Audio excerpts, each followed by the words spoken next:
We're interrupting our scheduled program to take you live to the campaign trail of election 2016. That's a period of 11 years.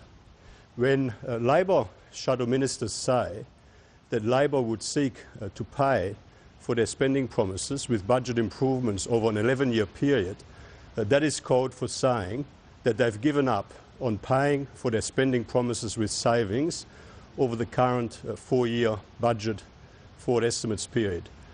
That means that under Labor, the deficits would be bigger over the next 4 years. That means that under Labor, our AAA credit rating would be at risk. What that means is that Bill Shorten needs to come out today and explain how much bigger would the deficit be under Labor over the next 4 years as a result of the many unfunded spending promises that he has made in this campaign so far. How much bigger will the deficit be, and by how much does Bill Shorten propose to put our AAA credit rating at risk? Happy to take questions. Senator, you declined last night to say that you were a feminist. Has Malcolm Turnbull declaring himself a feminist not taken the taboo off that label? Well, I explained last night that I'm very pro-equal opportunity for women.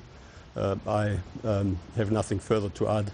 I think, obviously I'm a strong supporter of all of the pro-equal opportunity for women policies pursued by the Turnbull government, improving economic opportunity, improving economic security, improving safety for women. We've got a comprehensive public policy agenda when it comes to improving opportunity, security and safety for women. I'm proud to be part of a team that is delivering on that agenda, I leave everybody else to put labels on these things as they wish.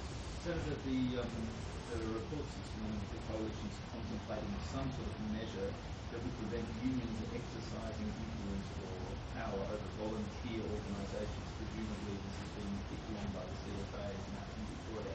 Is that, and what would those measures look like? Well, look, I will leave it to the relevant shadow to make relevant.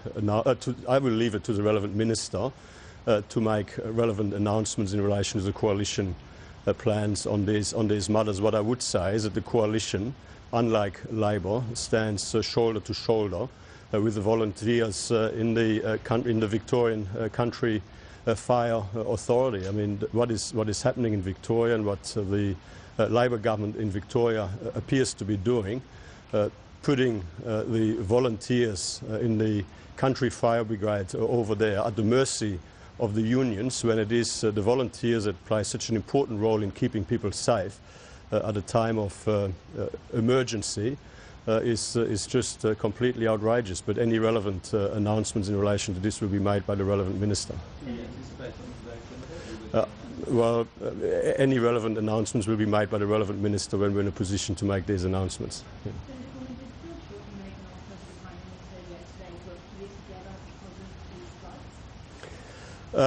Look, I mean, obviously, in relation to these floods, we very much take a bipartisan view in relation to these matters. You would have seen yesterday that the Prime Minister and the Leader of the Opposition were at one in expressing their condolences to the families, but also in expressing their appreciation for the incredible efforts displayed by emergency workers and volunteers in helping to protect the community and helping to address the tragic events that occurred and that unfolded on the East Coast over the last 48 hours. You say it was bipartisan approach, but there hasn't really been that sort of display of bipartisanship. Is the campaign really extended if there's not? Well, I thought that in relation to the events around the floods, there was a very clear display of bipartisanship yesterday from both the Prime Minister and the Leader of the Opposition, and that is what Australians would expect, and I think that that's what's appropriate. You're debating Chelmsford tomorrow. What do you hope to get out of it? Well, what I would like to get out of it is an explanation by Tony Burgess, the Shadow Minister for Finance, on how Labor proposes to pay for their unfunded spending promises. So far, Labor seems to suggest that they will not be able to pay for their spending promises with savings over the 4-year budget forward estimates period. Labor, when they talk about wanting to pay for their spending promises with budget improvements over the medium term, over an 11-year period to the end of 26-27, what they're really saying is that they've given up on paying for their spending promises with savings over the 4-year budget forward estimates period. Now, the Charter of Budget Honesty actually requires that fiscal strategy statements and include the targets and objectives and expected outcomes of the fiscal strategy over the period of the budget year and the 3 subsequent financial years. That is over a 4-year period. Labor appears to be going against the requirements of the Charter of Budget Honesty. There will be an opportunity for Tony Burke tomorrow to clarify whether Labor proposes to breach the Charter of Budget Honesty, whether Labor proposes to increase the size of the deficit each year of the forward estimates period, and what that would do to the AAA credit rating. You've got to remember, Labor's got a very bad track record on this. Wayne Swan once promised that he would deliver 4 years of surpluses, and of course we all know how that ended up, with more deficits as far as the eye can see. So how can anyone around Australia trust a promise by the Labor Party to pay for their unfunded spending promises over an 11-year period?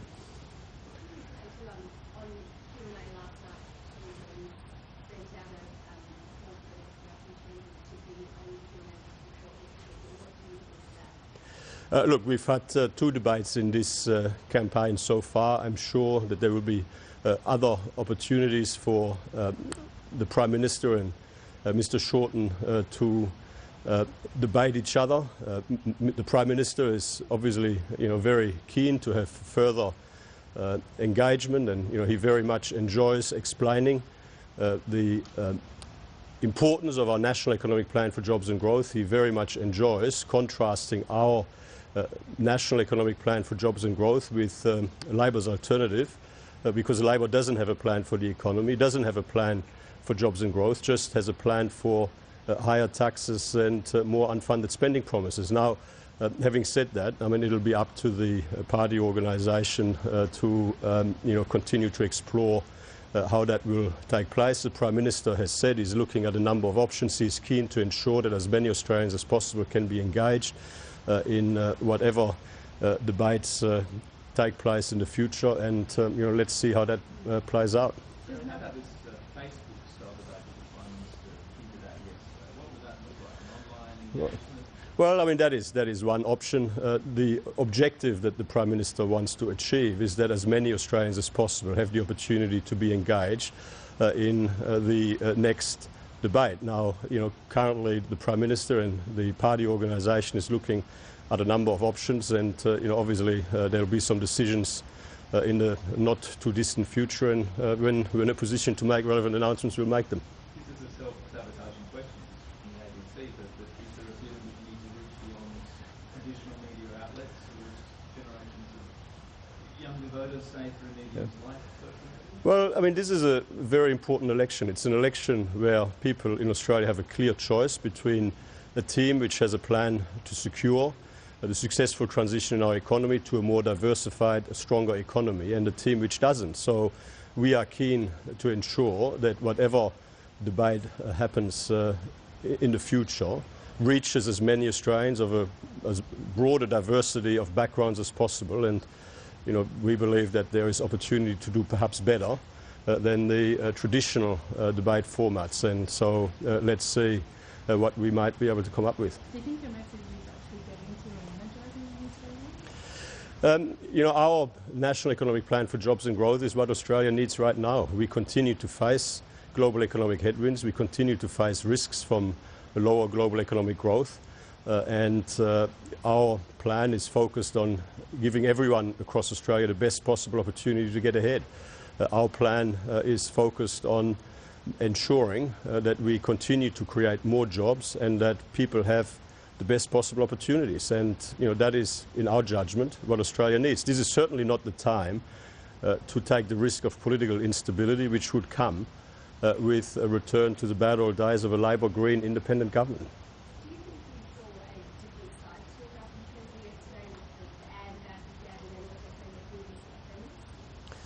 Well, you know, obviously in a campaign, leaders will show, you know, a bit about themselves, and I think that people across Australia expect that. I mean, you know, what the Prime Minister has been talking about, and the ad that you are talking about really just shows a part of his life story and a part of who he is and a part of the background with which he puts himself forward for consideration by the Australian people to continue as their Prime Minister. And I think that that is an important part of any election campaign.